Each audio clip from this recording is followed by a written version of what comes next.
Hello, everybody, and welcome to another adventure in history.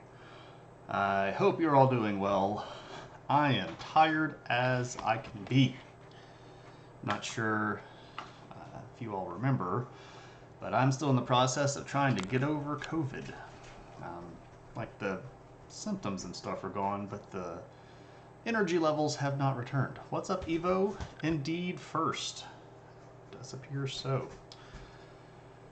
Hope that you're having a good one. It was really good to see you back on and streaming the other night. Good times to be had in Evo's stream if you have not already given him a follow. I'm just checking to make sure that everything's going good, and it looks like it is going quite well. Quite well. Yeah. So, hey, everybody. How's it going?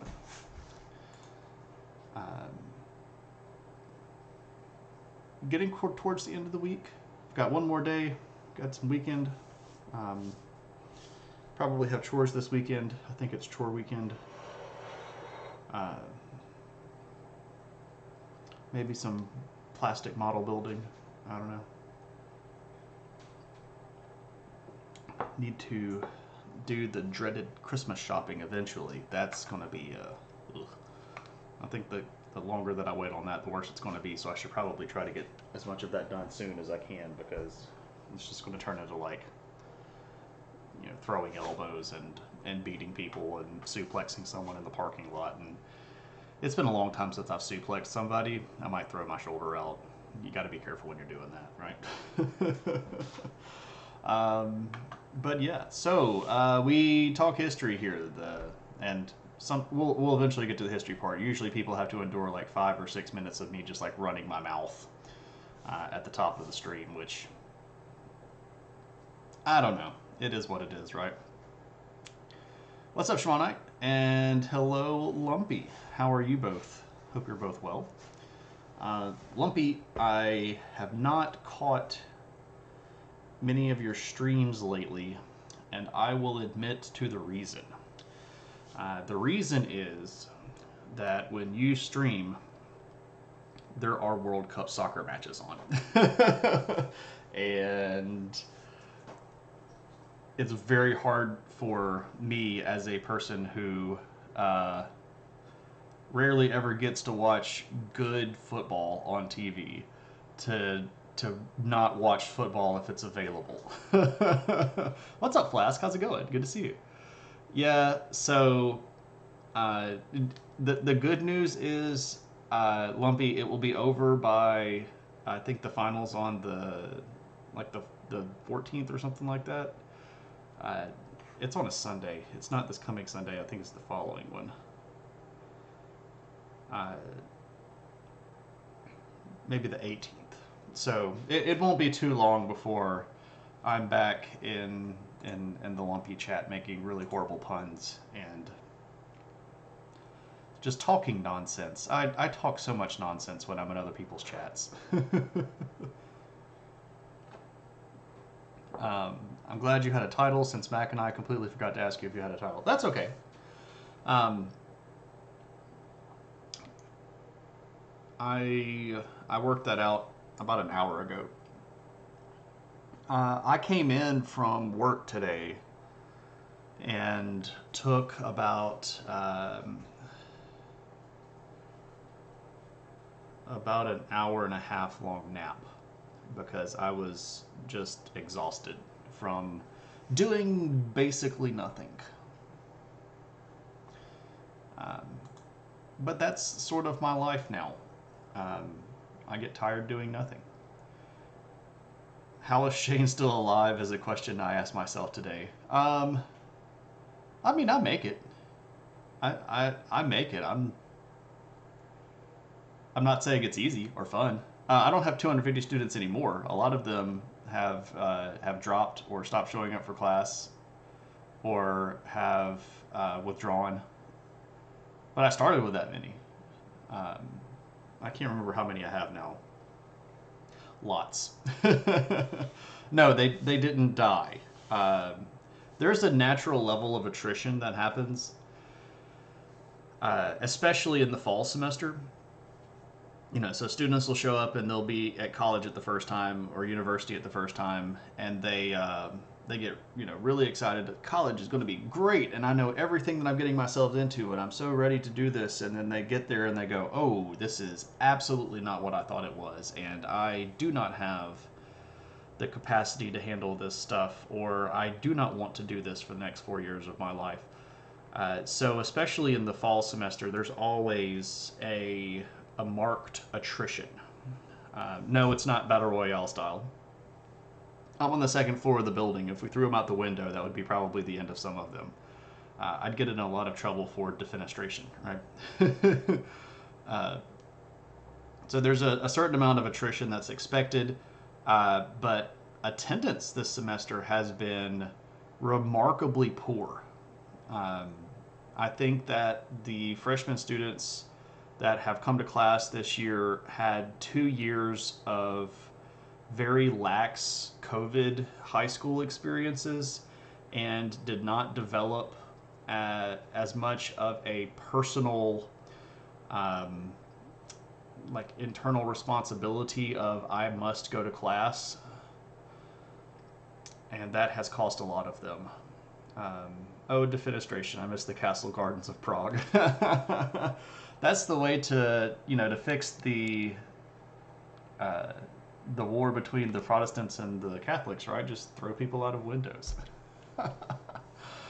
um, all right. So I hope everybody's doing well. I'm still a little bit sleepy, but I feel okay. So we're going to talk. We're going to talk Visigoths for a little while, and then we'll see what happens to them. Defenestration can fix most problems. It can fix. I don't know if we can say most problems. I would go. It can fix a lot of problems. Green herring. Also, hello. How are you? Hope you're doing well. Emit strange holding back noises. You don't have to hold back here, Lumpy. You can be the lumpiest potato that you want to. You know this. This is safe place. Can we try throwing people out of Windows 11? I don't think Microsoft would be very happy about that. You're in a celebratory mood. Good day at work. Good day in life. Something happened that you want to share. You're always, you know that we'll celebrate with you if it's worth celebrating. And one of the lessons that we learned in 2020 was even small victories should be celebrated, because it could be the alternative, right? I see you, Fid. How's it going? You became team leader. Hey, Lumpy, that's great. Congratulations for the promotion. It seems like, based on what I have heard from you, that it is very well deserved, considering you're the guy that solves all of the problems, and have a lot of the insight that makes a lot of sense. So congratulations, that's great. It was going to be 7, but the client redistributed the projects. Well, 3 people, 7 people, that's still an upward trajectory. You may soar like the lumpy dragon potato that you are. I hope it came with a commensurate monetary bonus as well. Because you deserve it. You've kicked butt this year. You have made your company a lot of money.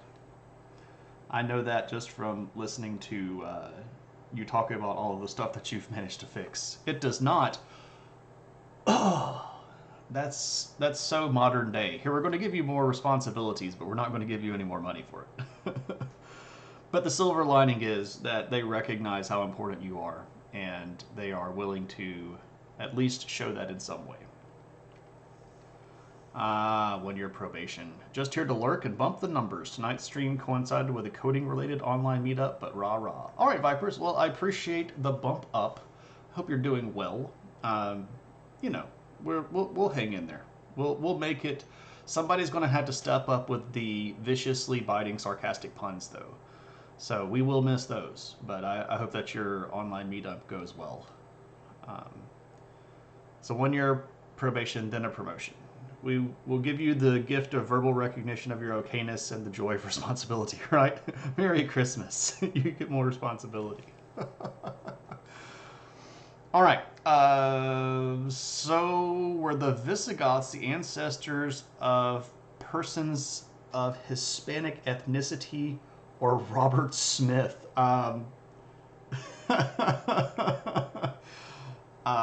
The former.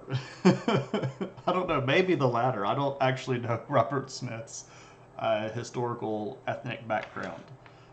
He might have had an ancestor from Spain, but I'm not sure. I have one ancestor from Spain about 17 or 18 generations back. A Spanish lady married into my mother's side of the family. So that was a pretty neat little thing to find. I found that doing genealogy, and I wondered if it would show up when I did my DNA test, and it did. I've got like this tiny little sliver. It's like Iberian, and I'm like, hey, I know where you are. I see you, Sophia Isabella. I see you. I would be such a horrible conquistador. Like, you know, go and conquer this area, and I would go and like try to document all of the area. Like, oh, teach me that custom, and what's your religion, and teach me your language. And I would be the most horrible conqueror because I tried to be like, I'm gonna, yeah, this is amazing. Can you show me your toolkit, and can you show me all of this stuff? And like, I would be anthropologizing it up. You supposedly have a Spanish Moor in your mom's lineage. Oh wow, that's interesting. Interesting indeed. I think I remember talking about that with you, KP. I will admit that I can't remember all of that discussion though. You're all French Canadian farmer stock, 164 Irish, and a whiff of native, but not sure. Max Gros-Louis showed up at my grandmother's funeral, but no real blood ties. Oh, well. It's cool, though, right? Okay. So let's talk about the Visigoths. We've mentioned them multiple times. We've been talking about them on stream now for several phases. Of course, they were originally a big tribe of Germanic folk that came invading the Roman Empire, and they started from over here around this region, sort of that good Eastern European zone, Ukrainian region, Belarus, this sort of broad sort of Eastern European steppe zone. And of course they move over here and they get involved in the collapse of the Western Roman Empire, and they set themselves up a kingdom over here in Spain, where they had a nice little kingdom for quite some time. And if we look at what we're talking about at the beginning of our discussion, here is their country. The entire Iberian Peninsula and this little chunk of France. So this is modern day France right here. But Septimania, this region right here, has some really nice coastal port cities that they were benefiting from quite a bit when it came to trade. And then they had themselves the good old-fashioned Iberian Peninsula, which is the good stuff, right? So they had pretty good stuff, interesting things. One of the sort of claim to fame here is that they were one of the more stable countries. They had their own internal issues. They had some fights among leadership, but after the mid 500s or so, they were pretty good. They were pretty good on the stability front. What's up, Raveland? Good to see you. And SEPTA controlled the strait. Yes, so they want to control the Strait of Magellan so as to keep trade in their world. Exactly. Now, where do we pick up? Well, the situation that we find them in is one that is a bit tenuous, if you will. There is a king at the moment. Well, well, that's the wrong little guy there. The king's name is Igika. And he had just survived a coup attempt. There was a rebellion where people had tried to kick this guy out, and he, as a way of sort of propping up his own rule, he's going to bring his young son on as co-king. And his son's name is Vitiza. Straits of Magellan, do you mean Gibraltar? Yeah, so in the ancient world, those...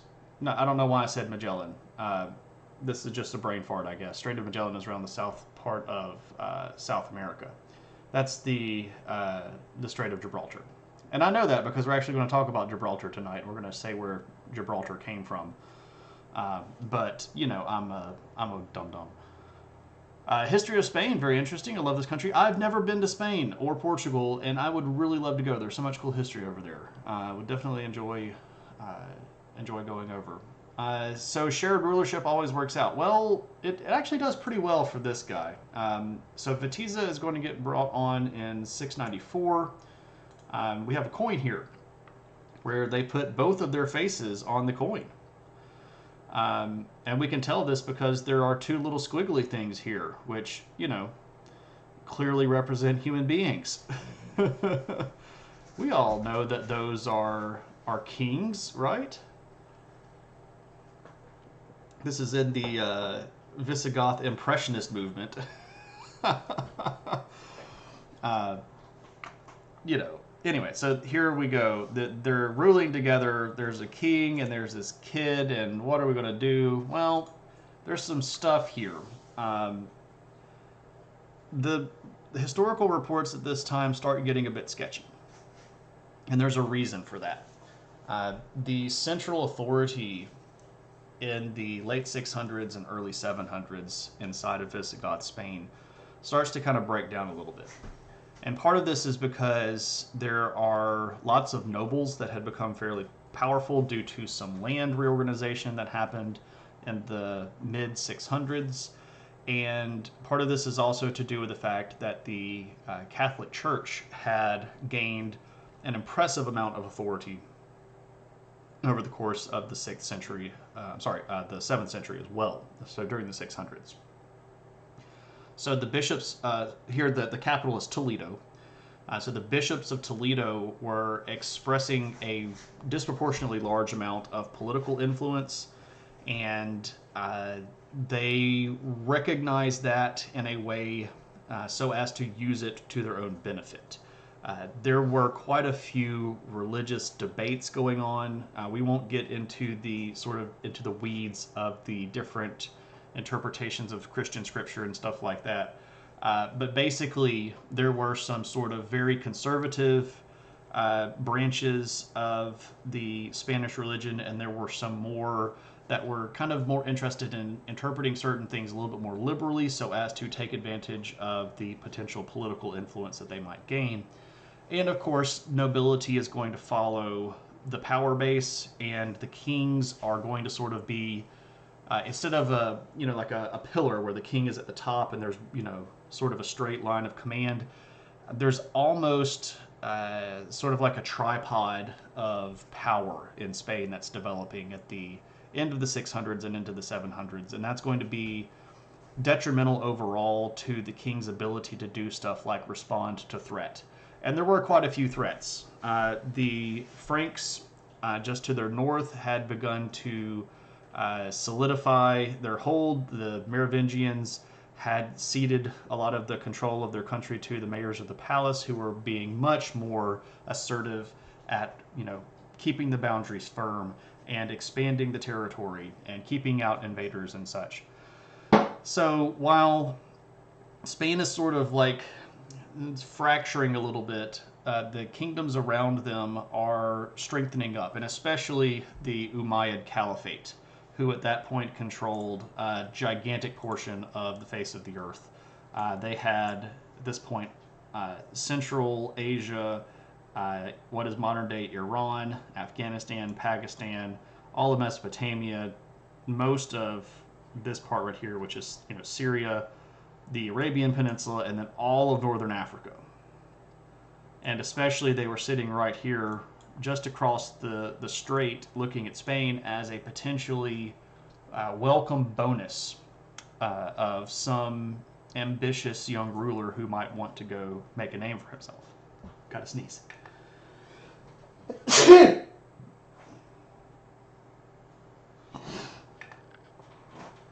It's free real estate. It's right there, right? Let me catch up. I would love Spain and Portugal. I know that already. I have had friends that have gone over there. I know the history that is over there, and I would be a very happy person if I got to go over there. You've been to Catalonia. Well, that's cool. We'll talk about that region tonight. You have a small amount of Ferrero Rocher chocolates to donate. They are poisoned with coconut, though. Coconut and chocolate's not so bad. Anyway, Agaka is going to benefit enough that he doesn't get pushed out, but Vitiza is going to end up taking over when his dad dies. And if we want to look at him by himself, because we know, they look so great. Here he is on a coin by himself. Look at old Vitiza. That's a strong looking king right there, man. I am impressed. They don't have the best coins. I don't know why I'm suddenly just like falling apart. Are you not entertained? Are you not entertained? Is that why you're here? Steve Sketches. That's like twice in a row, man. Much appreciated. Thank you very much for bringing all of the homies back around. It's good to see you all. What's up, Dracinian? How's it going? Nixolotl is here. Looks like a kindergarten emoji. It does. Welcome, everybody. If you don't know who I am from Steve's stream, my name is Shane. I teach history and sociology at college, and on stream here we do some talking about history, and we try to have fun with it, right? We try to goof off and not be boring, and I try to share all of the little juicy bits, like when people get stabbed in the face, or when their ears get cut off, or where, a nephew chews the nose off of his uncle, or stuff like that. We like to share all of the nitty-gritty kind of things here that you don't necessarily get in your average history class. This ain't your daddy's history class, right? Yeah, we love a good face stabbing. You gave Muffin a Ferrero Rocher advent calendar, so she opened all of it at once to discard the coconut ones to avoid bad surprises. Hey, sometimes you don't like the fact that life is like a box of chocolates, right? So welcome on in. Please feel free to ask questions. We are still running a charity drive for Starlight Children's Foundation, which is a charity that collects and tries to give out stuff that help kids have a more kid-like experience when they're stuck in the hospital with serious or chronic or terminal illnesses. It's okay to be sassy and distracted, Lumpy. We all know that tangents are welcome here. It says it in the little thing that pops up in chat every 15 minutes. It's okay. It's all good. I like Ferrero Rocher myself, and I'll eat all the chocolate ones if they're around. So currently we're talking about the Visigoths and their king Vitiza, and I showed this image right here, which is a coin with Vitiza's face on it, because,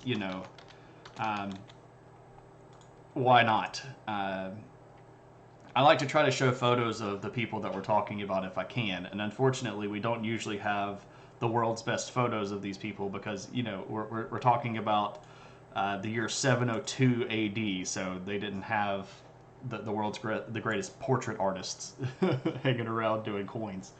Hey, you're doing that thing again where you just lie behind me and lick. You're a big rotten puppy lump.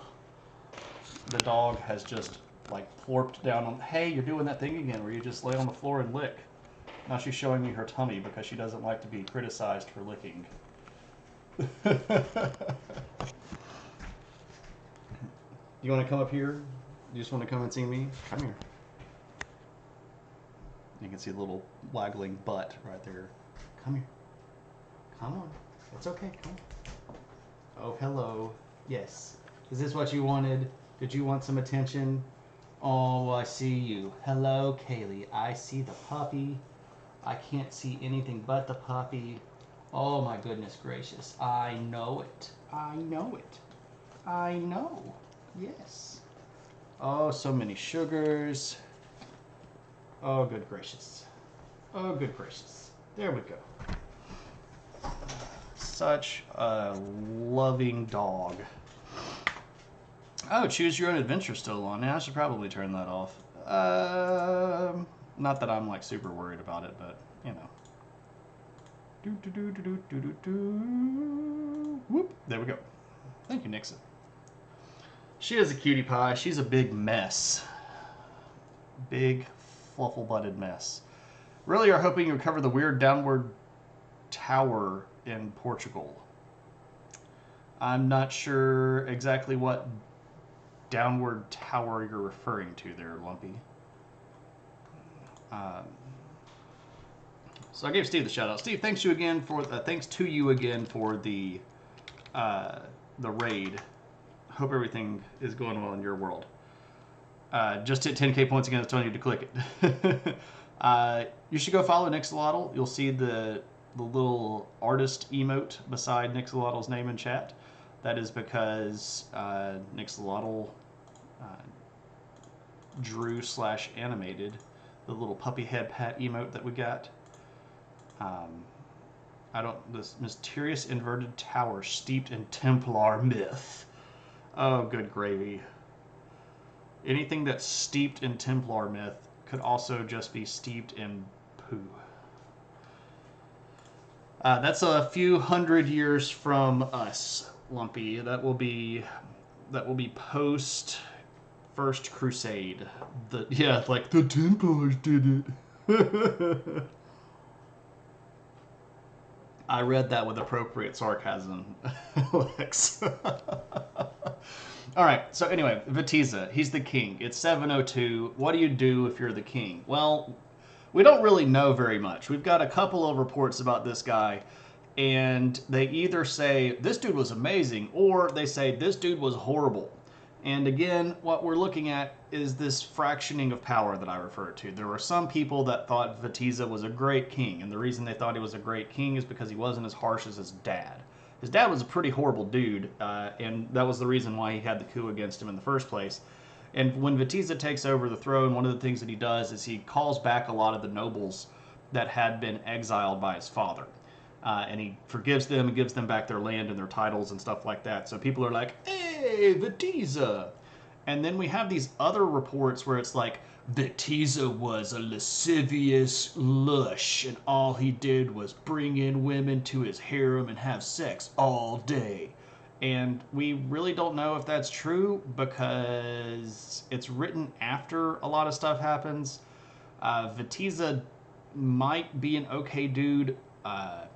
There's an attempt that's made by some historians to sort of harmonize these two different accounts, where it's like, oh, he was a great king at the beginning, and then he just had a heel turn, and and he hit the good guy with the steel chair in the middle of the ring during the match and all that stuff, and became a bad guy. We don't really know too much about what happened to him, because so we're in the 700s. We're currently in the year.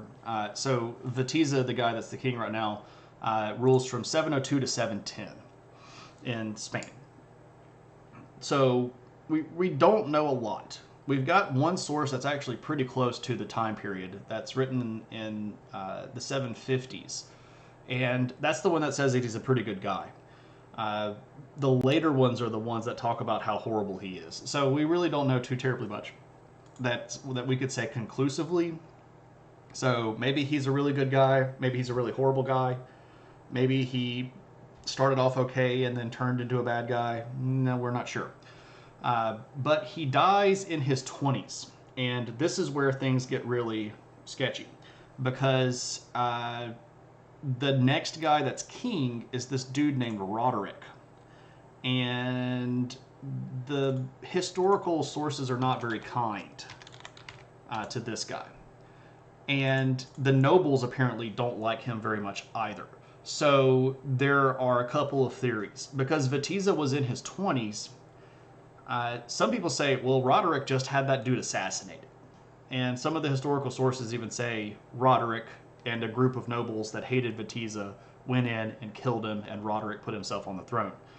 But not all of the historical sources say that. Some people are just like, Vitiza died. And I know that seems weird for, like, you know, people in their 20s to die, but let's remember, we're in the ancient world. You fall off your horse and break your leg, you die.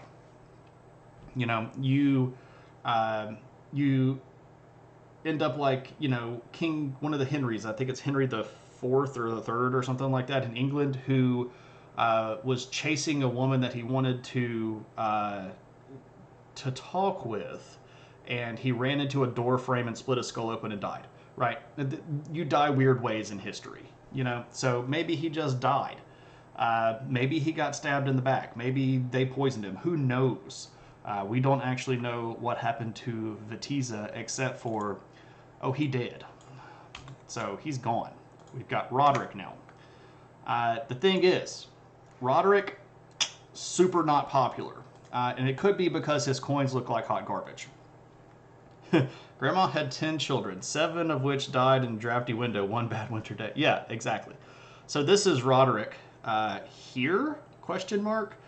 Here's his crown, and here's his hair. This is high Spanish Impressionism. Again, this is like Salvador Dali designed coins for the Visigoths. Why does he have 5 eyes? He sees everything. He's got 2 eyes. I believe that these are supposed to indicate some sort of jewels on the crown, perhaps.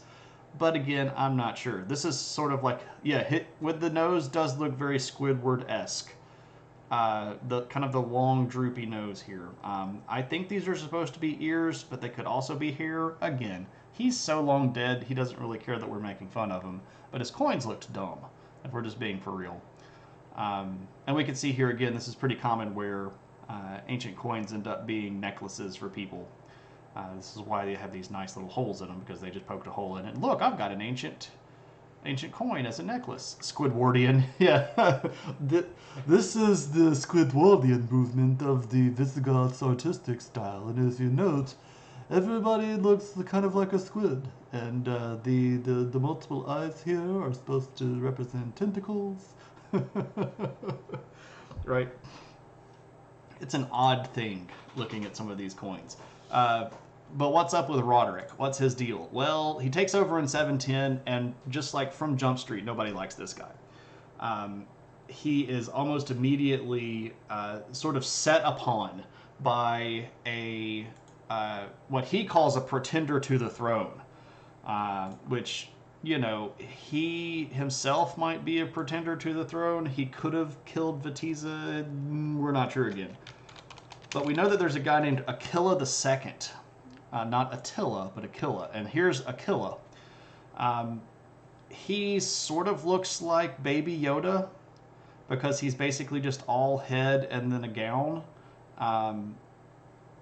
What's up, Foggage? How's it going? We're talking Visigoths and just being weird. You know, talking Visigoths, being weird, doing our thing. Anyway, so this is Aquila. We don't know very much about him at all. We really only know that he was a king because we have coins that have his name on it. That's really it. There are not a lot of references to him in documentation. There are not references to him from outside sources. But what it appears is that Spain sort of took a divide, and like this region up here in the northwest and the northern part, and then kind of like if we just drew a diagonal or kind of like a slope,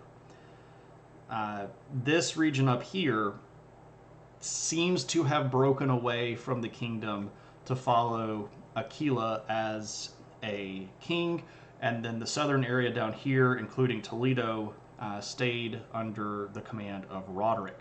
So, again, this is a degradation of the central authority. The nobility was fractioned, there were chunks. Are you sure he wasn't trying to play a prank on future historians by making a coin of himself and burying it in the ground? Well, that's a great question. He didn't make just one of them, though. He spent a lot of gold. He spent a lot of gold making these coins, and we actually know the region that he potentially controlled by the fact that in these areas here to the northwest and northeast, we have found a lot of his coins, right? That's sort of how we would guess what his territory was, because theoretically speaking, Roderick would not have allowed coins from Aquila to be used in his domain, because that would sort of circumvent or undercut his own authority.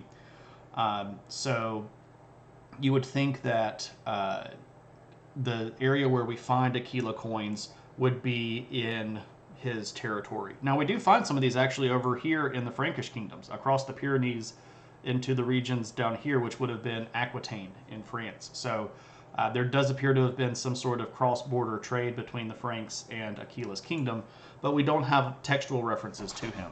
I think it's supposed to be Cleveland rocks, but Toledo and Cleveland are both in Ohio, so you're not too far gone, Foggage. Also, that reminds me of the Drew Carey show, which I really enjoyed for a long time.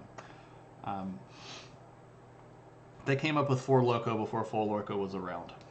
So we've got two kings now, and we've got two Visigoth kingdoms, and they're sort of at odds with each other, and we don't know if they actually fought. There doesn't appear to be any active war between the two groups, but it's going to be a really important moment. So here in 711, when the kingdom splits, this is going to sort of signal a lot of things to people outside. If you ever go to Spain, make sure you say it to Toledo, not Toledo, or people will get very mad at you. Oh, yeah. So if I were to go to Spain, I would adopt the entire Spanish accent. So se dice Toledo en español, no se Toledo, porque es, se dice Toledo en los Estados Unidos, right? So you have to say it the way that you're supposed to say it when you're over there. And over there it would be like Toledo, so there's even more like a TH. You did it by accident in the train station, you got death stares. Oh no! Do they have the Mud Hens baseball team? I don't think so. I don't know if baseball is a big thing in Spain. I don't think that it is. There might not be any organized Spanish baseball team. I know in Latin America it's very big. Spanish. Espanol. Yeah, the Spanish do speak with that very thick Castilian accent. It's very hard to find anybody who speaks English when you're in Catalonia.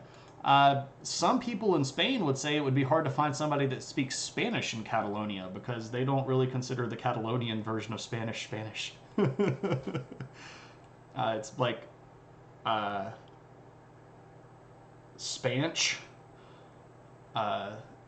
or Franish. I don't know. Like Baxter, you know I don't speak Spanish. I love that movie too. Castellano. Castellano. That'd be Castellano. Yeah. So, anyway, it's not Spanish. Okay, from the outside, over here in the Ifriqiya province of the Umayyad Caliphate, there is a guy that's watching what's going on in Spain with what we might call bated breath. And this guy is named Tariq Ibn.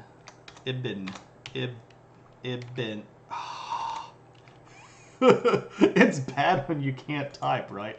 Tariq ibn Ziyad. No, it's Ziyad. I can't type. Ziyad. Tariq ibn Ziyad. We're just calling him Tariq mostly, historically speaking. Results of the dictatorship. Well, that region right up here has actually a lot of French influence. We'll talk about that in just a second. My parents brought me some prospects from Catalonia when they were the first time there. They thought it was Spanish. I said it's not. That was a mind blow for them. Suppose the other three main languages apart from Castilian. Bated, yes, like bated breath is like when.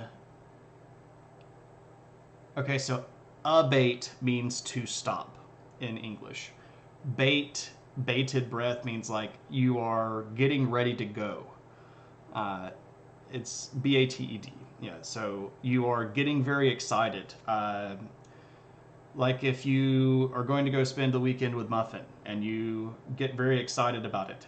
One of the things that we might say in English is that you are waiting with bated breath.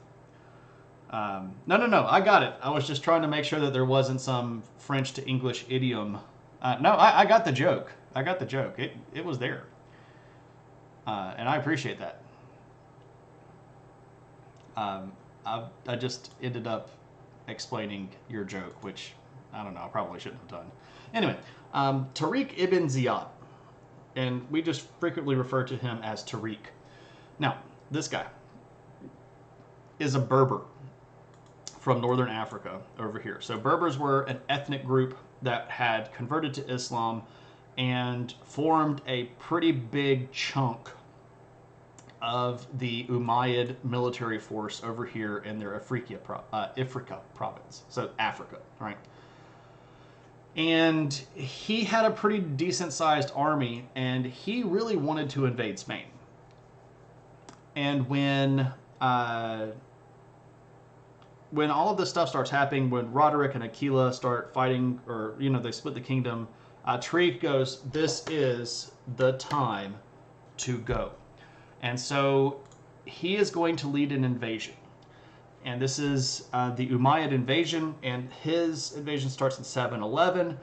And this is going to be pretty devastating for the Spanish.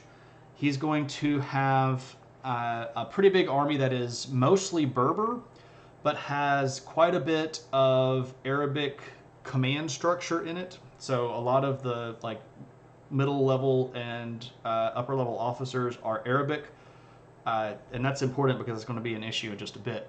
And Tariq is going to invade just here, just across. Now, interesting note here. Lumpy earlier corrected me where I said Strait of Magellan and I meant the Strait of Gibraltar. So Gibraltar, and we spell that like this in English. Now, this is where it actually gets its name, because in Arabic, the big rock that Tariq landed on gets referred to as Jabal Tariq. So the rock of Tariq. Now, if you mush that and you say Jabal Tariq, and then you try to make it sound a little bit more English, Gibraltar, you end up with Gibraltar. So that's where Gibraltar actually comes from.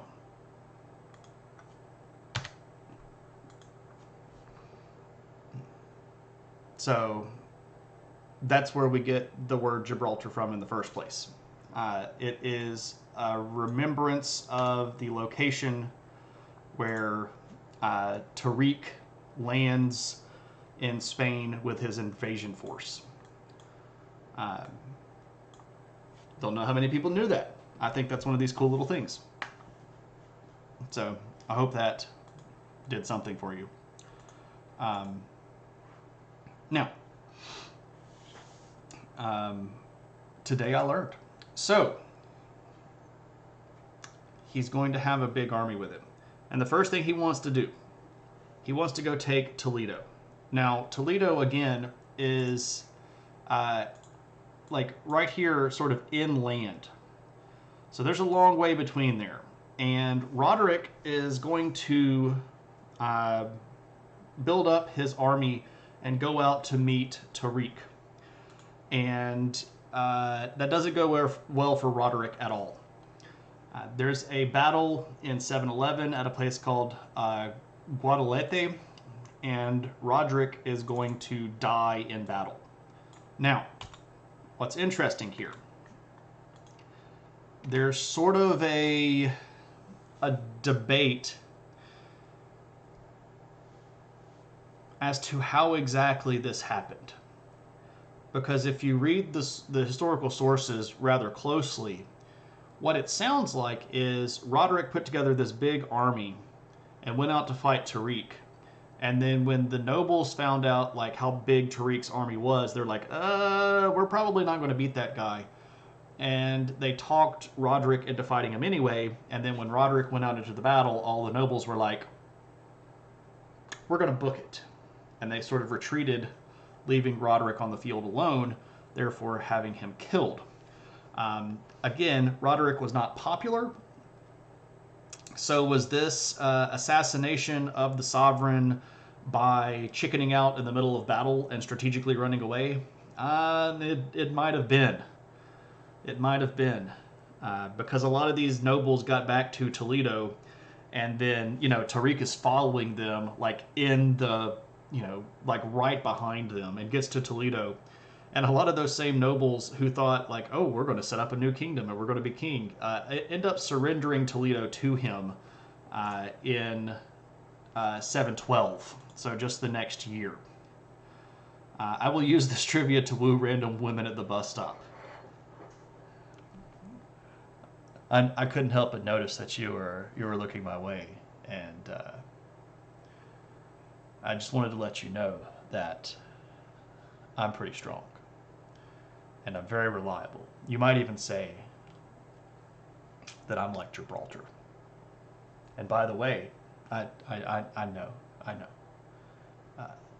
Did you know that our English word Gibraltar is a transliteration of Jabal Tariq, which is, in Arabic, the Rock of Tariq?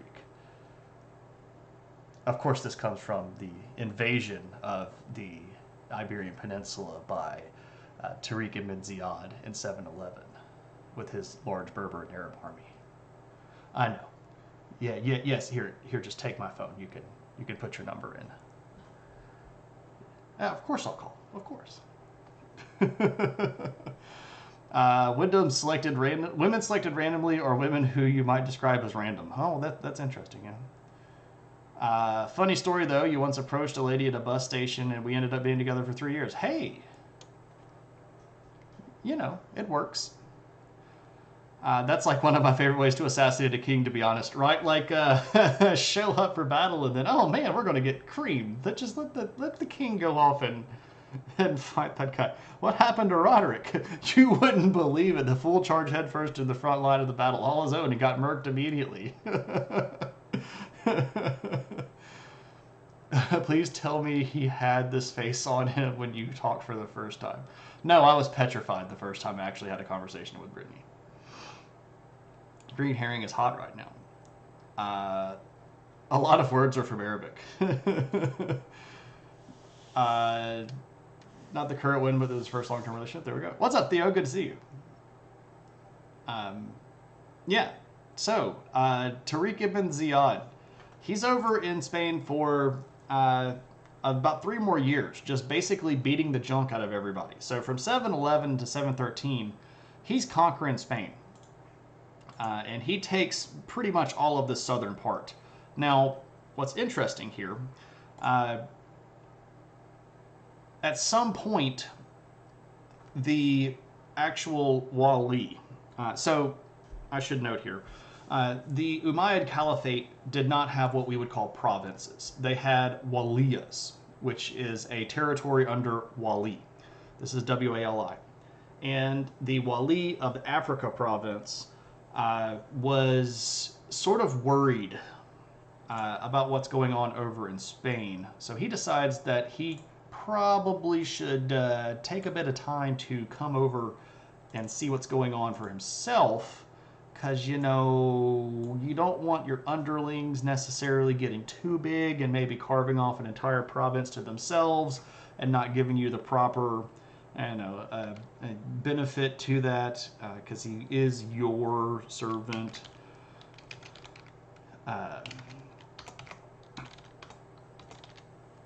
Anyway, so the governor of Africa at this time is a guy named Musa ibn Nusayr.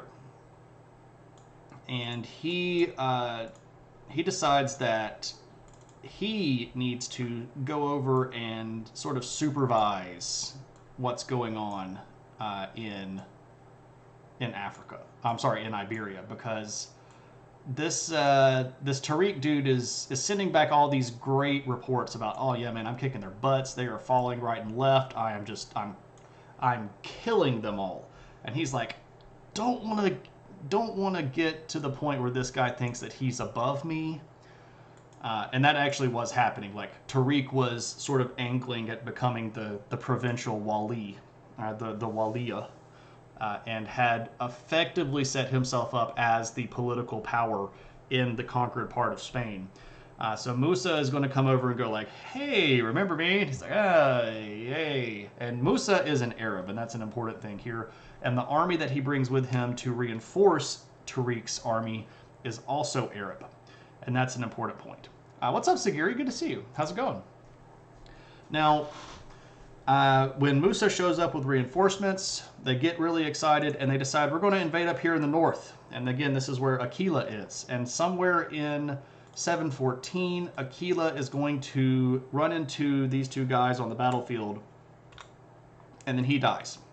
Now, when that happens, there's still the last king of the Visigoths. He's still out there. His name is Ardo. The thing is, we know basically nothing about this guy. We know that he was the last king of the Visigoths. We know that he did not really control very much territory in Spain.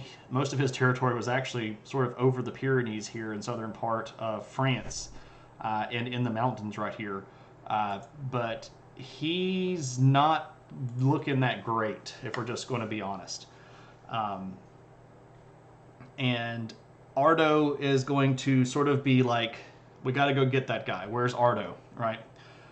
We're going to go track down, I should have called that. That should have been the title of tonight's stream. Where's Ardo? Because you got to kill him, right? If he's the last king of the Visigoths, you don't want to leave some claimant to the throne running around, free. You want to find that guy and kill him. So Musa and Tariq are going to put aside their differences long enough to track down Ardo and then actually kill him too. He's probably only king for about a year, and he definitely doesn't rule what we would consider anything that's close to what the Visigoths used to have. So by 714, the kingdom of the Visigoths is no more. And that means we've got a new ruler. And this is what we're going to call Al-Andalus. And that becomes the name of the Umayyad Caliphate province that takes over here in Spain. We don't know how he got killed. We just know that he did get killed. You're doing some reading on different mountains and how people lived around them. Yeah, living in the mountains is an interesting thing. It's harder to do than it seems sometimes, especially if you have high populations. So the neon green here, what we have is a new waliya that is going to be referred to as Al-Andalus. Now, you see a couple of things. We see the Carolingian Empire. Yeah, untimely death. Sudden but inevitable death. We see the Carolingian Empire. So this is the empire ruled at that point by the Franks. But we do see this thing right here. the Kingdom of Asturias. Now, what's up with that? This is an interesting little country here that we don't get a lot of love for. The Kingdom of Asturias were Christians who were nobility from the Visigoth kingdom that basically just decided we're not going to get taken over by the Umayyads. And they fled up into the northern part of the mountains, this little strip of land here that's very regionally difficult to get to, especially if you're coming, from the south.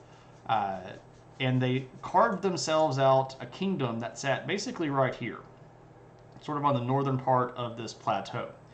And the Kingdom of Asturias is going to hold out against the Muslims for the next 300 or so years. They never get conquered. And this is really, really interesting. And they never get any love. We don't hear much about the Asturians in history. They usually don't show up in world history classes, but it's pretty cool stuff anyway. I'd love to go up there. They've got some cool art and artistic styles. I always pictured Spain as a dry desert. How much of it has vegetation? Quite a bit. It produces a lot of food. One of the biggest reasons why the Romans wanted it was that it produced a lot of food. Now, the mountainous parts are very, very rugged. And Spain also had a lot of metal deposits, especially things like silver and iron that were very beneficial for the people that controlled that area. But, I mean, there's quite a bit of verdant area. I mean, we can look at what we're looking at right here on the screen is, is Spain. So if we're comparing, this, it does have some pretty arid regions, especially up here on these big mountain plateaus. But if we're comparing that to something like, Libya or Algeria here, it's pretty good. All right. It's varied it is remarkably varied in geographic types. Lots of different habitats, lots of different biomes. Certain cases like the Sherpa, I'm sure they evolved in some kind of way. Yes, so a lot of the people that have been in mountainous regions for a very long time have genetic markers that allow them to do things like burn oxygen more efficiently. That's one of the things. They also tend to be shorter, and they tend to have less surface area. And that's a response to living up in the mountains is usually pretty cold. In areas where you get really, really cold things, you tend to have smaller humans because more surface area is more area that you have to cover up to keep body heat in. So Spain is one of the most mountainous areas of Europe. Yeah, it is. It's pretty big. Due to this, I'll assume cities and villages have big distances between them. We can go back and look. If we look right here, there are several really big cities in Spain. Oviedo up here becomes the capital of the Kingdom of Asturias. But Zaragoza is a big one. Here's Barcelona, Narbonne, Valencia, Toledo, Cordoba, Gibraltar down here, Sevilla, Lisbon. So, I mean, they're all going to be on rivers or on the coastline because, water, again, is important. But in this big area right here and this big area right here, you don't see a lot of cities, and that is because those particular areas are rather mountainous. So that corresponds to sort of this big chunk right here and sort of this big chunk right here. So you can tell just by looking at it, that's a fairly rugged region, as is this area right here, sort of this like pinto bean shaped area, right? So,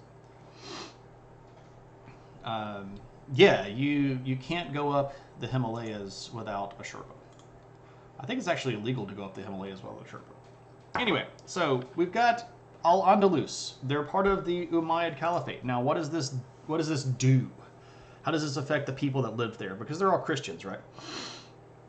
Well, Tariq and Musa actually get called back to Damascus for some reason. We don't actually know why the Caliph called them back. But they get sort of summoned back to Damascus, and it's not too long after that Musa dies. 716, he dies, and it's not really, we don't really know why. He's just not mentioned anymore.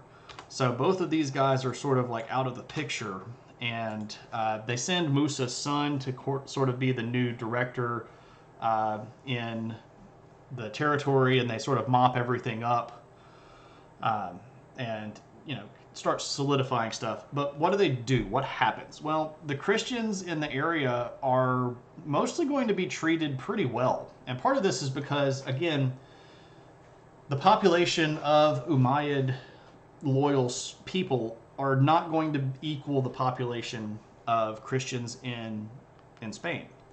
So when you have a big population and you're really, really far away from your base of power, you don't necessarily want to crack down and be the hardest person ever, because this is just going to cause rebellions, right?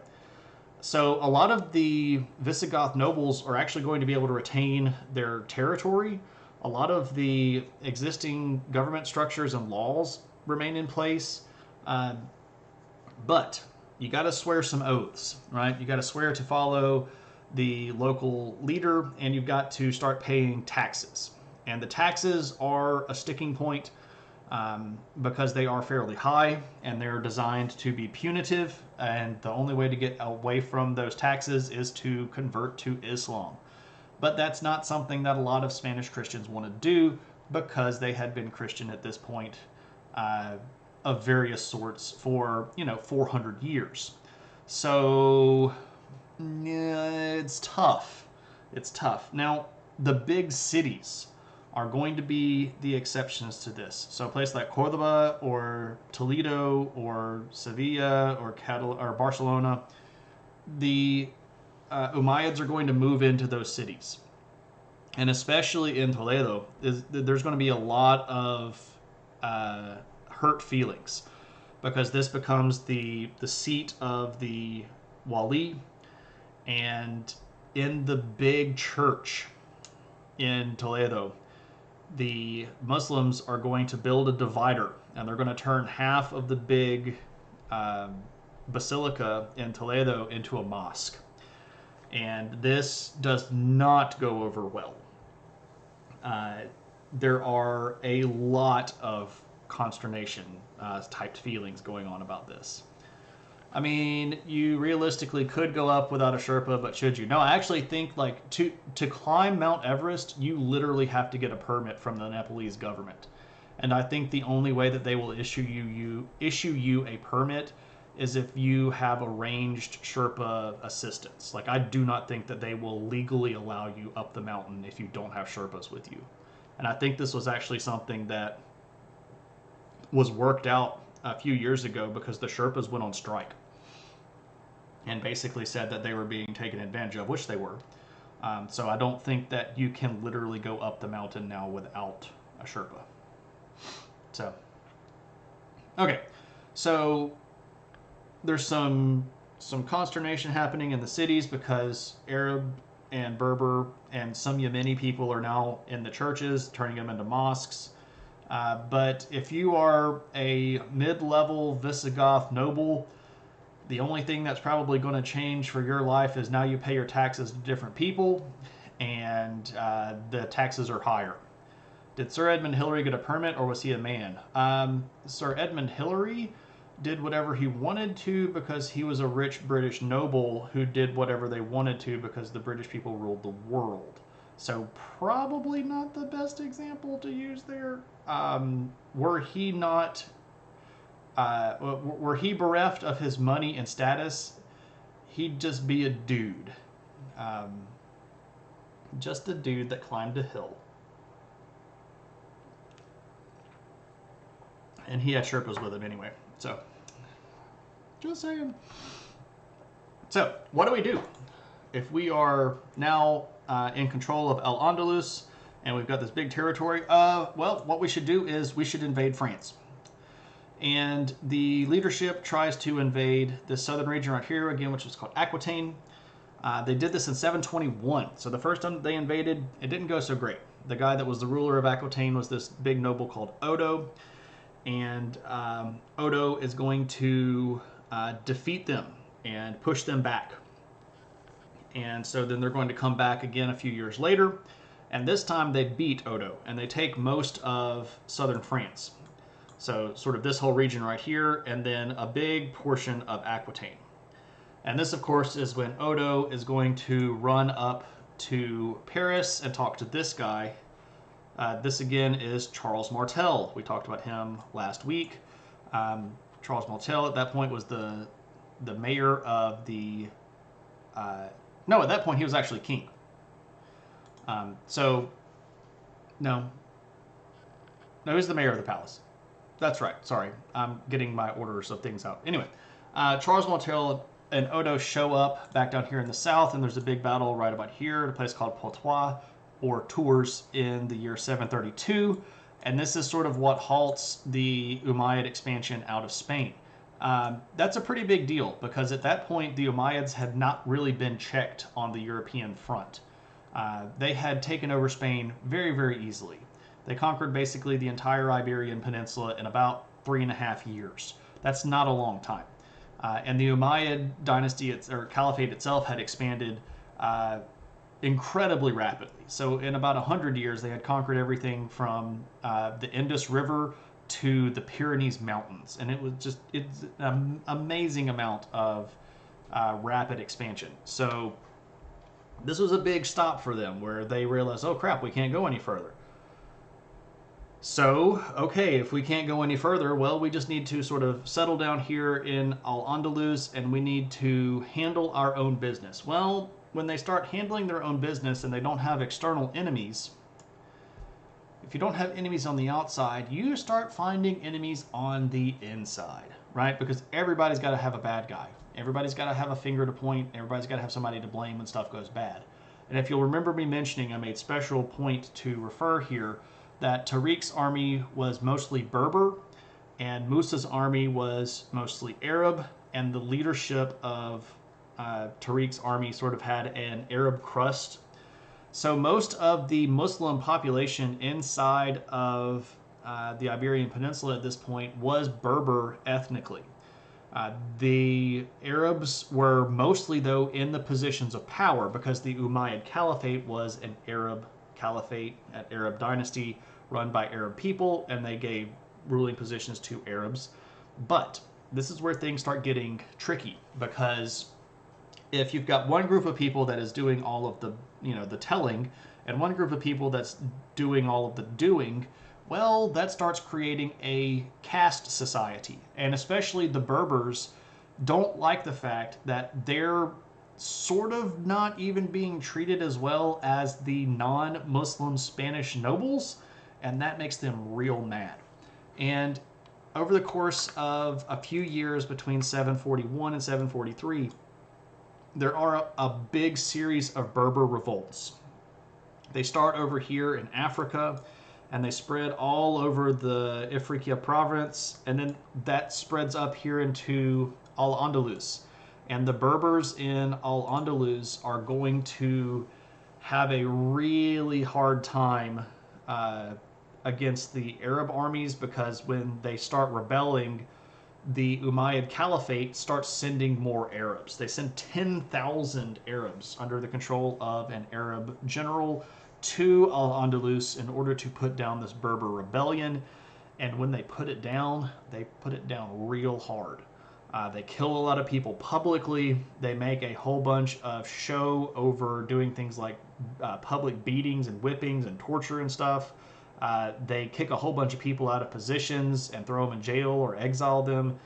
This gets really sketchy.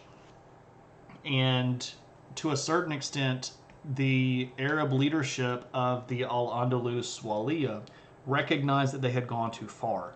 And then they try to walk it back. They go, okay, look, we know we just killed a whole bunch of your people. We know that we just publicly humiliated a lot of your leaders, but we hear you.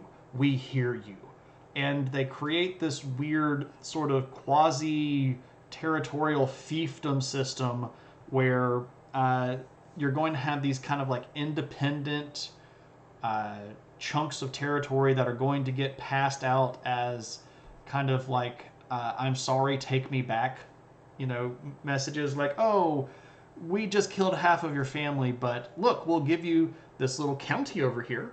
And look, it's got a nice big house, and it's got a whole bunch of land, and you can make some money off of it. And, we can let you be kind of like your own little person in this area, and you can do whatever you want to there. All right, baby, come back. Yeah, pretty much. Baby, come back. Right. That's what they're trying to do here. And what this ends up doing is actually weakening their position, because they responded way too heavily, and they knew that they were going to get pushback from that. And then as a way to try to keep from getting pushback, they actually gave the people that were rebelling against them more autonomy in some of these regions. So this is going to really start shaking at the core of the Al-Andalus power structure. And the people around them are going to know this. It doesn't take very long for other rulers like this guy, who is Pepin the Short, who we talked about last week, who at this point was king of the Franks, to go, hey, you know what? They're having a lot of trouble down there in Spain. It'd be really sad if we went down there and beat them up and took some of their territory. And that's exactly what Pepin the Short did. He took away the little region called Septimania, which again is sort of like this little chunk right here that sort of goes around this bay where Narbonne is. So just chunks that off. And this starts making the other Christians in the area, including the Kingdom of Asturias, go, oh, if Christians are fighting Muslims, we're going to gear up and we're going to go at them as well. And the king of Asturias at this time is a guy named Adolfo I. And in 754, he's going to take big chunks of territory. Pretty much this whole northeastern chunk right here. I'm sorry, that's northwestern chunk. I can't do left and right sometimes. They're going to end up taking this whole big region and expanding quite a bit. Now, if we look at what ends up happening, Asturias does something pretty interesting here. So you can see here the yellow territory. Originally, they just had this this sort of chunk right here that ran from right about here across the northern coastline. Again, here's their capital, Oviedo. When it looked like the Muslims were falling apart, they just decided, we're going to take this whole big region right here. And we're going to take this region right here. Now, what's really, really interesting, you can see right here, if I zoom in a little bit, this gets referred to as the Desert of the Duero. This is a really interesting tactical move. What the Kingdom of Asturias did was they took this area, this sort of peachish area right here, and then they purposefully depopulated it. It's like all of these cities in here that used to be pretty big cities, especially Leon, the city right here used to be really big. They purposefully depopulated this entire area and moved that population into this zone. Now, why did they do that? Here's why. This became a big boundary. So when the Arabs would invade, they would have to go through this whole area here, and there would not be anything to loot, anything to sack, anything to steal. So you can't go here and resupply because the fields aren't growing food, and the cities aren't producing anything. So this basically became a giant shield for the Kingdom of Asturias that they held for about 170 years. They're basically going to keep most of this area pretty much empty on purpose, because they figure, hey, if we can make them march 300 miles through empty territory with no hope of assistance and no hope of resupply, that's good for us. It is a pretty smart move, if we're just being for real, right? It's a pretty smart move. Interesting thing about the region around Santiago de Compostela is that their language, Galician, yeah, so that's, Galicia is sort of this region right here in Spain, is more equivalent to Portuguese than to Spanish. Yeah, so like this region over here, the sort of northwest corner, has always been a little bit less Spanish than some of the other areas. If we go all the way back to when Rome was conquering this area, this northern region here, where the Basque people were and the Cantabrian people were, that had always been just like not as much of a joiner kind of group of people. They kept a lot more of their Celtic roots. So again, the Celts way back in the Stone Age were all over the place. There is actually a province right about here in Spain under the Visigoths that was called Celtiberia. So this regional language up here was more similar to stuff that was being spoken by people like Wales and Ireland and Scotland at that point. The native language. Now, of course, they knew Latin, and there was the emergent Spanish language that had a lot of German influence because Visigoths are going to speak a German language. But yeah, so it's an interesting mix of people here in the sort of northwestern corner. Now, it doesn't stay that way forever. Leon does get repopulated, and this whole region becomes the Kingdom of Leon for a while. And if you need somebody, you go talk to the kings of Leon, right? It's a bit of a joke. I know that's an old one, but I hope somebody got it out there. Anyway, so Christians are going to expand, and then some weird stuff happens over in the Damascus area, and that is the Abbasid Revolution. And I was actually trying to not make a Kings of Leon joke. Hey, I was gonna.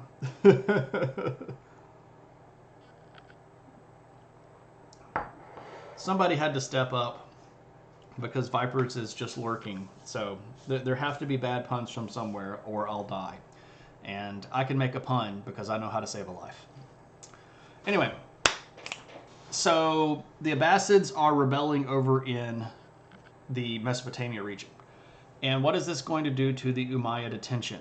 Well, the Umayyads were already having trouble paying attention to Al-Andalus in the first place. And, when the Abbasids take over, there's a lot of bloodshed. And they try to kill literally every single Umayyad that they can, but they miss one. They miss a guy named Abd al-Rahman. Where are my notes? Abd al-Rahman. So this is sort of the last heir of the Umayyad Caliphate. And he spends some time in Africa sort of hiding out. But what's interesting, when the Umayyad authority collapses in Damascus, there's a big old war that kicks off over in Al-Andalus Waliya because nobody really likes anybody else. And the ethnic tensions that had existed between Berbers and Yemenis and Arabs was already there. And the Umayyads, during the middle of the Abbasid Revolution, were trying to suck up to people in Al-Andalus. The Abbasids were trying to get people in Iberia to suck up to the Abbasids because, you want to make sure that you have all of the players on your side of the field. So at this point, the Waliya of Al-Andalus was sort of at a free-for-all, and nobody really knew who was in charge. Well, guess what? Abd al-Rahman says, I'm in charge. I've got this fixed. Here's what we're going to do.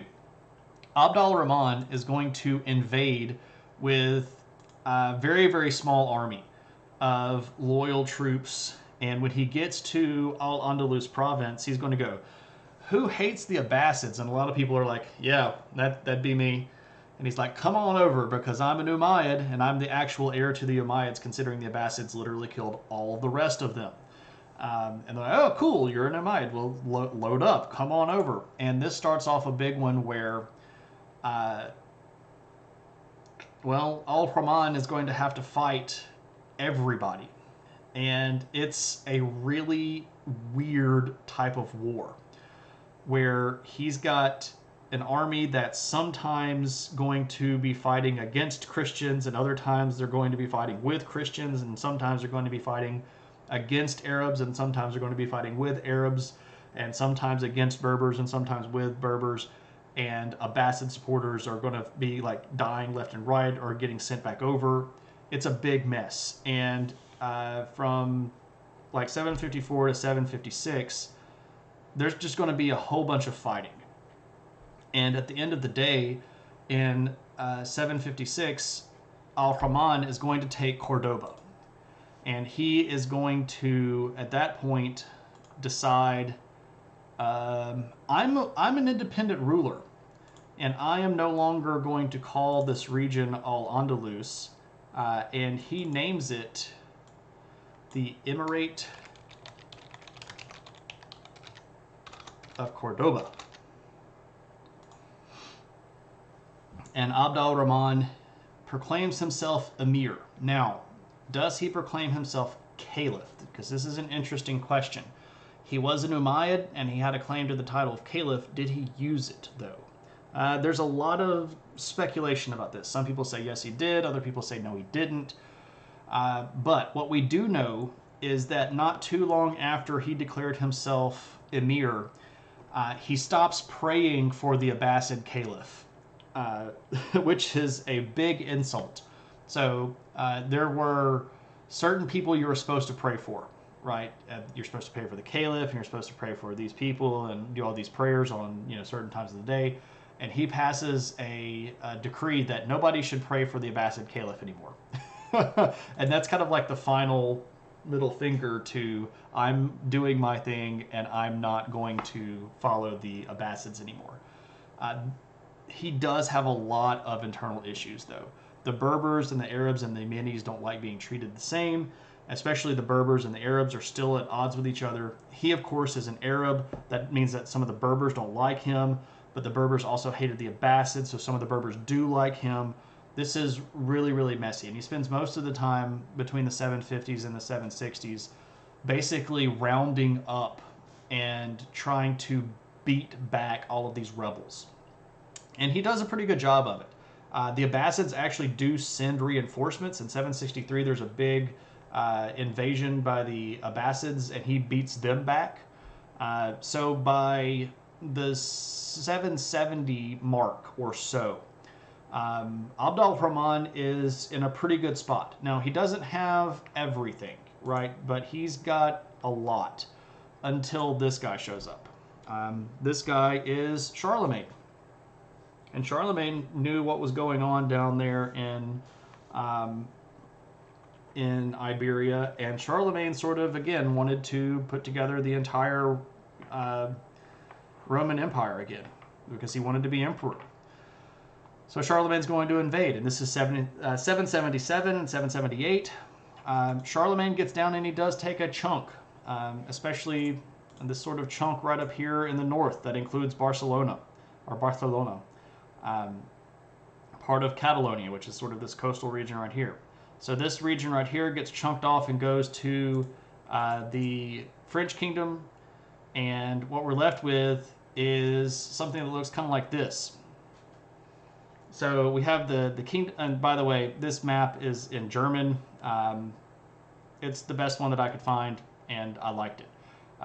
So Congdomet Asturia is the kingdom of Asturia. And down here we have the Emirate of Cordoba. So he got most of it back. Right? And this little tan region up here, these are the Frankish-Spanish marches. So this is the region controlled by, that's Danish, not German. Oh, well, there we go. Thank you for correcting me. I can't tell the difference sometimes, I guess. Anyway, so this is the part that Charlemagne takes. But he's still got a lot. Emirate of Cordoba has got a bunch of the Iberian Peninsula. But you can see here, Asturia has come out of this really well. Charlemagne got a little bit of it and then decided time to go back home, because he didn't come out as well as he thought. He thought he was just going to show up and beat the junk out of everybody and then, take over everything. And it didn't really go his way. Now, so what do you do if you are Al-Rahman? Well, you can do a little bit.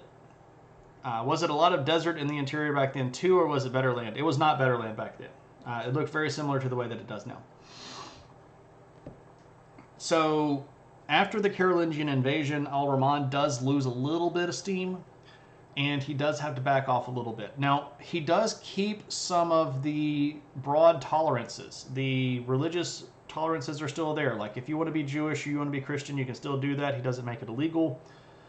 You still do have to pay your big tax, though. But he does start making it very clear that this is a Muslim nation now. And one of the things that he starts working on is this guy. So you go, oh, look, it's a church. Because look, it's a church. We can tell it's cruciform. There is a church. Yeah, it did start that way.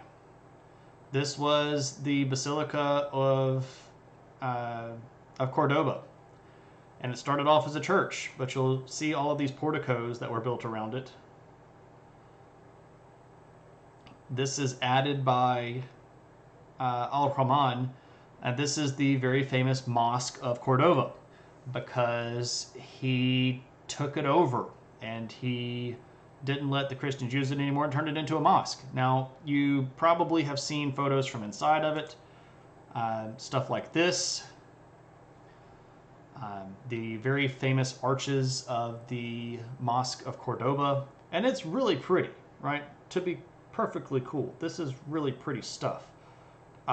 He does loot a lot of columns from other locations and brings them in here. You'll note that these columns don't match, right? It's like the capitals of this guy don't match that guy, that don't match that guy, that don't match that guy.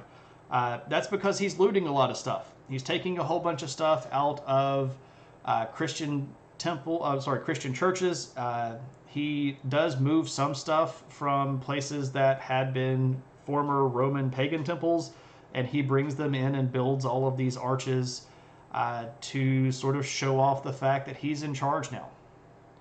They did not use big cranes back then. That is a modern anachronistic addition. So Al-Rahman has to sort of start flexing the show off. Like, look, I'm in charge. This is a Muslim country now, and you should convert to Islam. And people do start converting to Islam. It's not in mass, but it is a steady conversion. And by the time we get to the middle and late 900s, about 80% of the population of the emirate had converted to Islam. So that's, again, 140 something years from this point, but it does happen over time. Now, one of the biggest successful things that he manages is that he has enough control and enough power to pass the throne to his son. His son's name is Hisham al-Rida.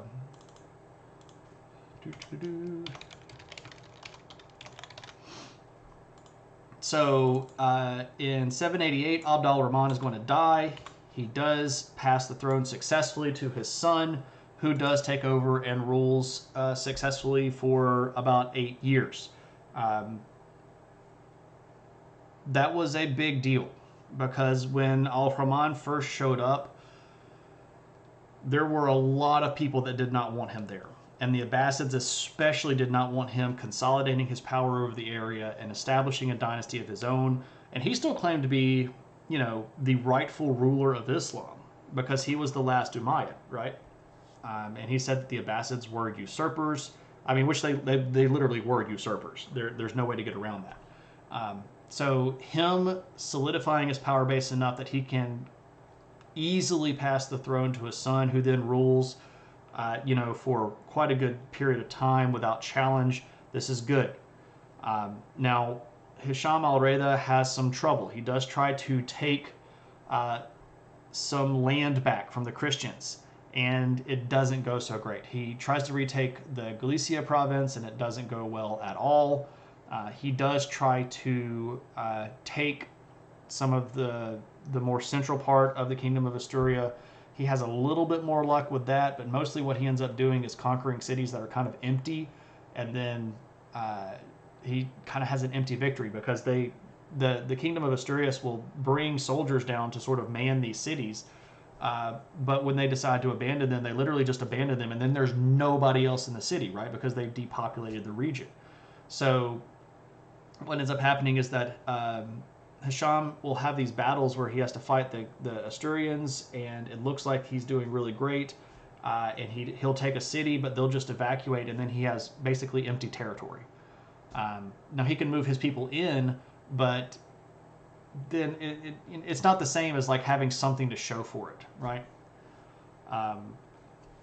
This part of Islamic history you could never master in high school. I should have known you 25 years ago. Evo, I would have been happy. But 25 years ago, I didn't know this either, right? I was a punk little kid in high school, so it just wasn't my thing. Well, I mean, I was starting to like history, but I didn't know any of this stuff either. I mean, it's taken me a long time to build up this level of random esoteric knowledge, right? So, but there we go. Hisham al-Reda is going to rule from 788 to 796, and that is where we are going to wrap up for the night. I do want to see one thing though, because Google Earth has been doing a lot of internal stuff. It just occurred to me that they might have done Google Street View inside the Mosque of Cordoba. And if that is the case, I wonder if we can go walk around inside of it. And it looks like they might have. Have they? Let's give it a shot. They have. Check it out. Holy smokes, that's cool. Do I have a whole screen of this? I don't have a whole screen of this.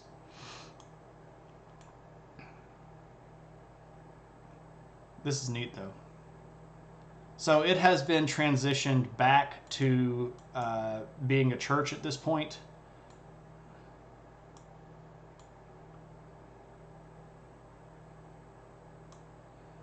Wow, that's really cool. Can we go this way? We can go this way.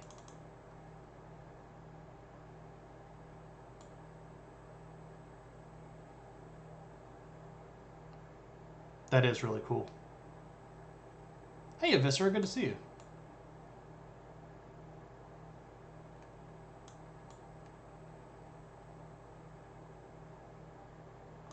That's really neat. Get to the middle of the columns. Yeah.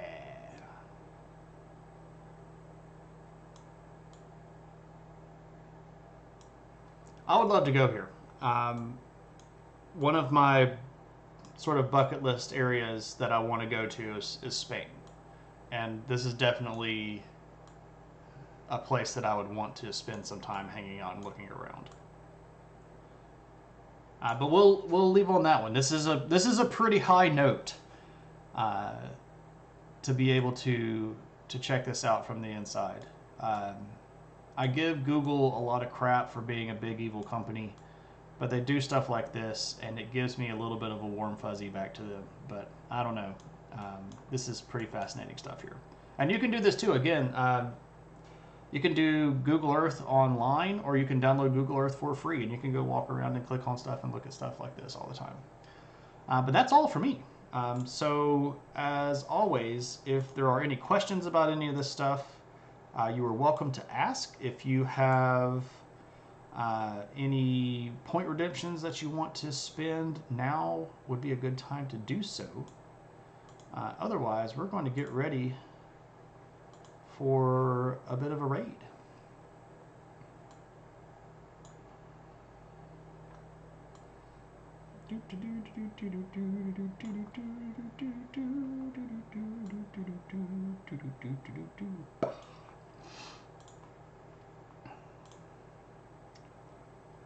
Clicking around, looking at stuff. Nope, that's the wrong button.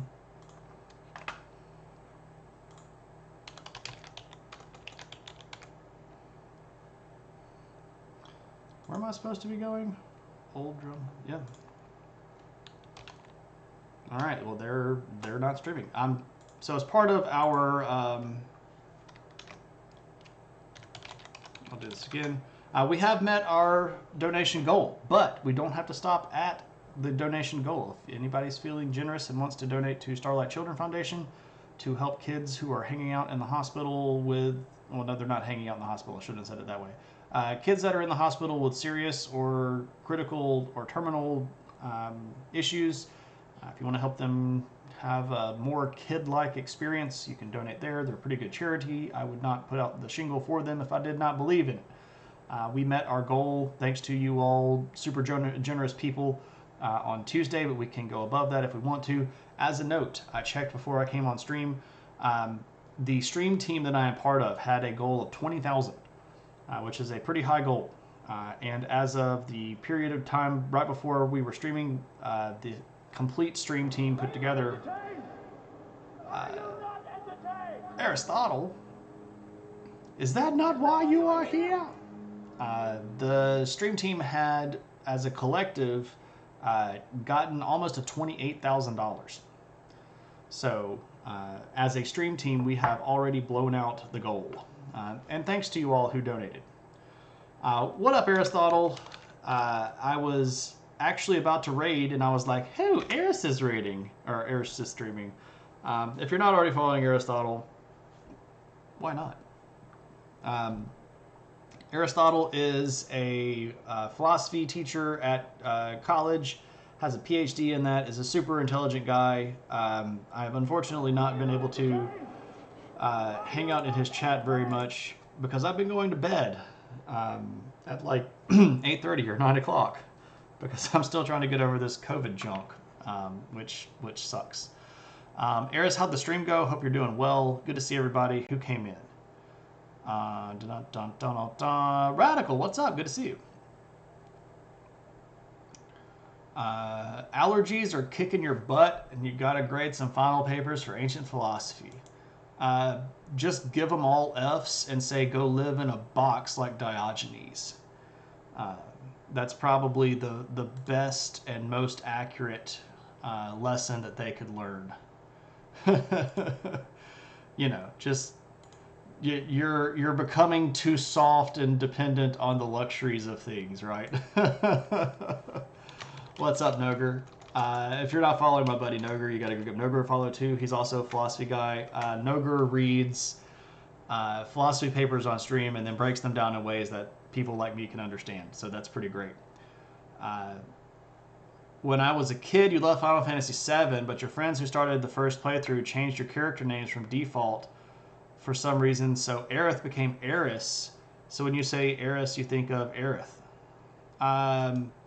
Well, the English translation of Final Fantasy VII made Aerith Eris.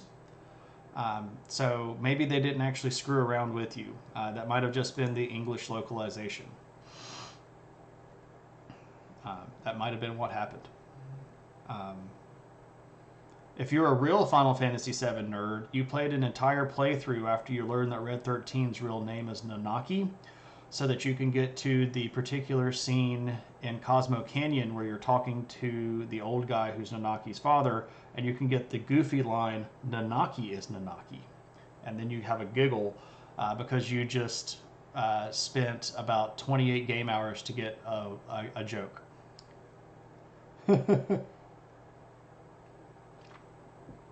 Yep.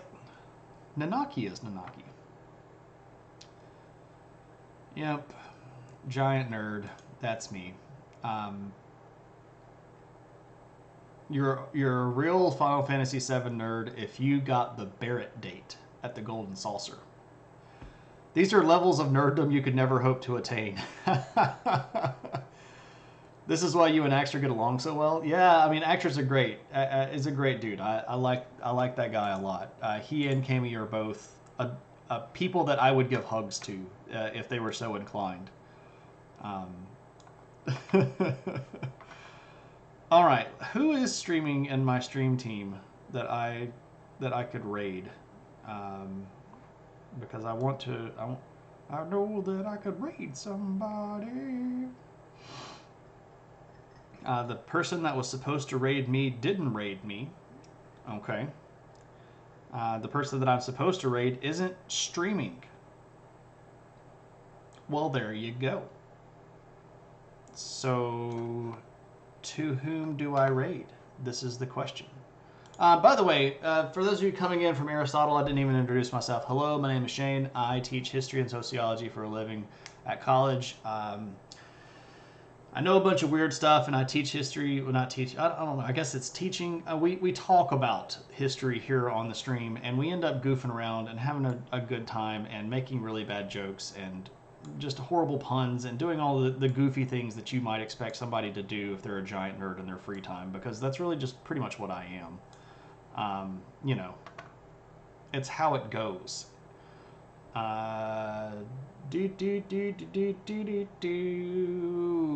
must never break the chain. That's true. If you don't raid me now, you will never raid me again. Who is online?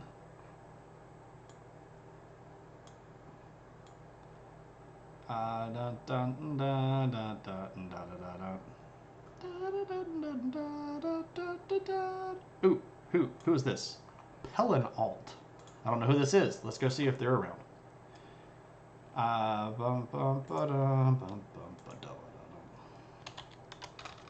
don't know why I'm humming the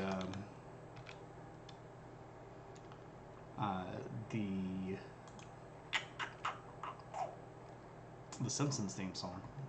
I'm not really a big fan of The Simpsons, believe it or not.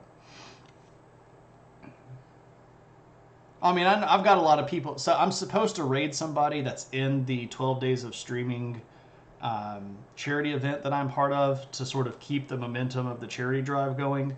And I have a big spreadsheet that was sent to me by the person who organized the charity drive. And I was just trying to look for somebody that's actually on the spreadsheet that is actually streaming the way that they're supposed to be.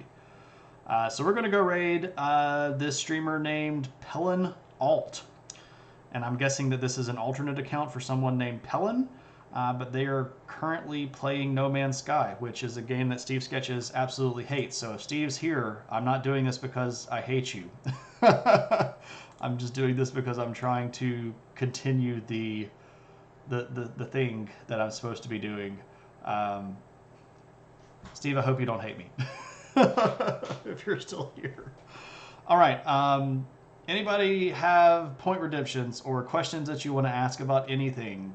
I'll be happy to do what I can before we go, but if not, I'm about to hit the magic button and drink the rest of my tea and try to calm down for the night. Oh, by the way, for those of you that came in with the raid, this thing right down here, this thing that we're looking at on Google Earth, is the mosque/cathedral of Cordoba, which was a big Christian church that got turned into a mosque that got then returned back into a church during the Reconquista. Really big, really cool stuff. The opinion hat. Okay. For those of you that have never seen this lovely piece of clothing, this is the opinion hat. And sometimes people want to know my opinion on stuff. I tried not to give too much of my opinion when I'm doing the history part because, well, you know, it's not necessarily right to start being super opinionated in a stream that's supposed to be educational. But I'll totally be opinionated. Top 3 Christmas movies.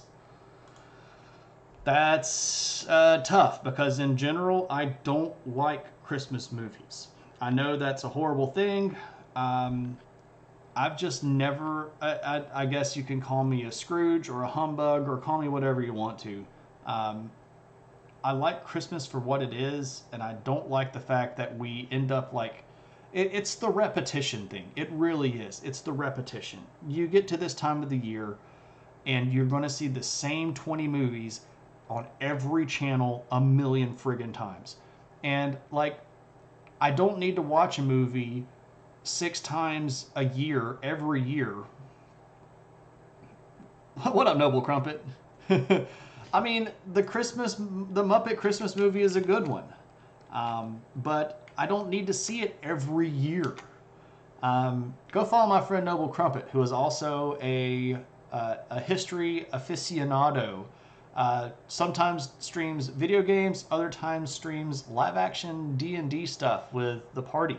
Um, Interesting stuff to listen to if you like hanging out and watching people play D&D. Interesting characters. Um, Spicy finger, what spicy finger? What the devil am I saying here? People that are like, I can't even words and things and stuff and other stuff. Um, Tieflings that are saucy. That's really what I was trying to say. Saucy tieflings. If you like saucy tieflings, go hang out with Noble Crumpet and watch some saucy tieflings play D&D. Die Hard for sure. Big Lebowski. Who watches TV live? That Del Toro movie. Okay, so my favorite Christmas movie, probably original first version Home Alone. That one never bothered me watching it every year. I love the fact that he was a kid that was ingenuity, like had a lot of ingenuity, and had a whole bunch of. I love the gadgets. I've always been a big fan of stuff like like the Rube Goldberg machines. I've always found those fascinating.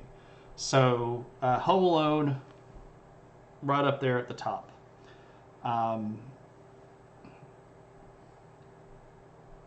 I know that a lot of people say, "Oh, well, Die Hard's a Christmas movie." We're not going to get into that. The movie needs to be about Christmas for me to qualify it here, not just happening at Christmas time.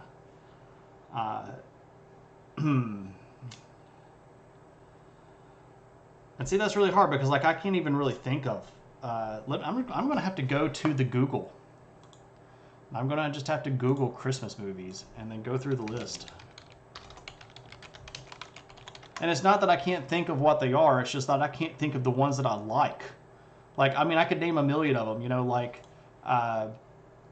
the Santa Claus. Yeah, like with Tim Allen, and like I know like Jingle All the Way and Scrooged. Oh, Scrooge with Bill Murray is actually a pretty good one. That one might actually be on the list. Yeah, Scrooged with Bill Murray is going to have to probably be on the list. I don't know if there's one that's before that.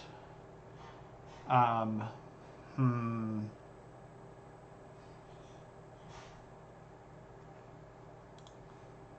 Hmm. The true meaning of Christmas is stopping terrorists at Nakatomi Plaza. I mean, for sure. Like Wonderful Life, I don't need to see that again. I don't give a crap about an angel getting its wings, right? Um, I mean, it's not a bad movie. I just don't want to watch it anymore, right? Like, I have to want to watch the movie again for me to consider it a movie that's in my top list. Like, if I don't want to watch it again, it's not going to be on the list because that's just the way that it goes.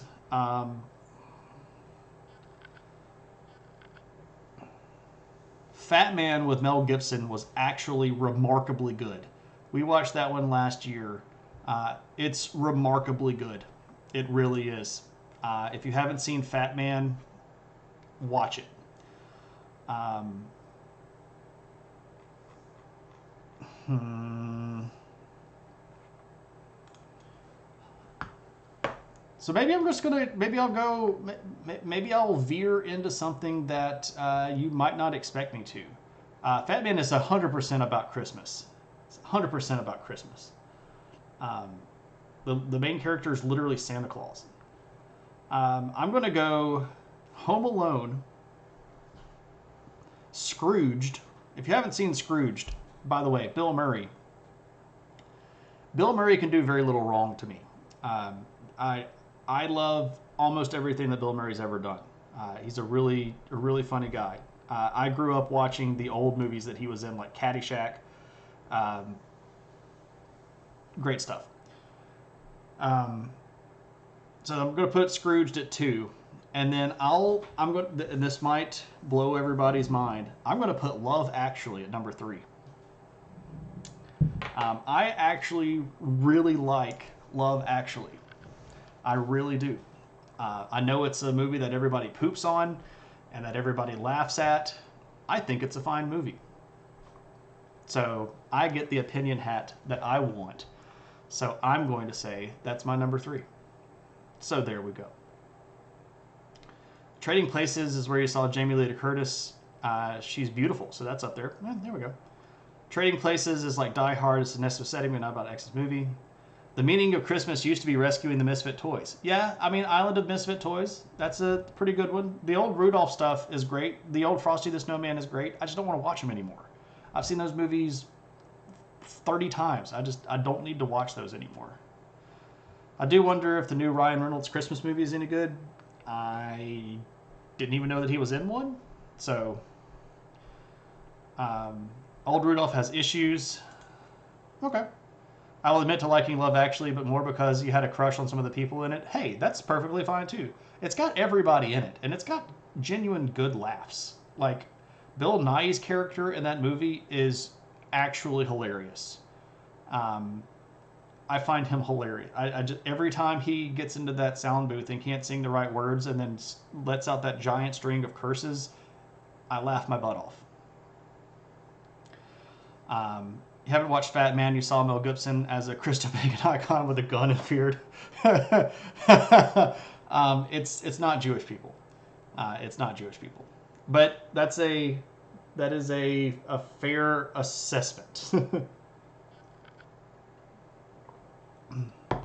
All right. So there's the opinion hat. It's actually really hot down here. My state decided to have summer again, and it was 80 degrees today, with about 80% humidity. So it's ridiculously hot down here. It should not be this hot in December. It's December. So, yeah, I don't like it. No, sir, I don't like it. Let me see if this guy is still streaming. He is still streaming. Okay. So we're going to go and raid Pelon Art. I don't know who this is. I don't know anything about this person other than they're on my list. So they're collecting for the same charity that I am. Is there a pattern to where geometric art and architecture appear? Yeah. Muslim world uses a lot of geometric and line art because they don't use images. We don't even have snow here. That's unfortunate. Hades 2 trailer was released. I still haven't played Hades 1, so I know it's sad because people are like, but Shane, you should know everything about Hades because it's about God stuff. Still haven't played it. Anyway, it's good to see you all. Hope you all have a great one. Thanks so much for hanging out. I'll try to be around this weekend to do some Gundam stuff. I don't know when that'll be. Maybe Saturday, maybe Sunday. I don't know. Just hang around and we'll find out. Until then, though, follow us all on the Discord and come over and have long discussions about things like Neanderthal DNA. Interesting things going on over there. Anyway, until then, you all have a good one. Thanks so much. Take it easy.